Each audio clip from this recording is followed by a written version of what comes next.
West Bengal weather update.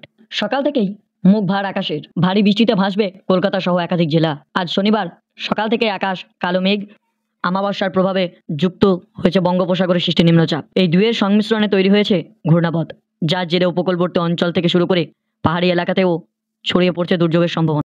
হাওয়া office ইতিমধ্যে জানিয়ে দিয়েছে উত্তরবঙ্গের একাধিক জেলায় আজ ভারী থেকে অতি ভারী বৃষ্টির আশঙ্কা রয়েছে।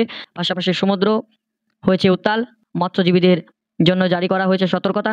আপাতত সাগরে নামা একবারেই নিষেধ। আবহাওয়া দপ্তর জানিয়েছে কলকাতা, হুগলি, দক্ষিণ চব্বিশ পরগনা, পূর্ব মেদিনীপুর, পশ্চিম মেদিনীপুর, ঝাড়গ্রাম, বাঁকুড়া, পুরুলিয়া, পশ্চিম বর্ধমান, বীরভূম এইসব জেলাগুলিতে আজ বজ্রবিদ্যুৎ সহ প্রবল বৃষ্টির সম্ভাবনা রয়েছে। সেই সঙ্গে 30 থেকে 40 কিলোমিটার বেগে ঝোড়ো হাওয়া বইতে পারে। পরিস্থিতি বিবেচনায় এই জেলাগুলিতে কমলা সতর্কতা জারি করা হয়েছে। আগামীকাল রবিবারও পরিস্থিতি স্বাভাবিক হবে না বলেই ইঙ্গিত আবহাওয়া দপ্তরের। বীরভূম, পূর্ব ও পশ্চিম বর্ধমান, বাঁকুড়া এবং পশ্চিম মেদিনীপুর জেলায় ভারী বৃষ্টির সম্ভাবনা থাকছে।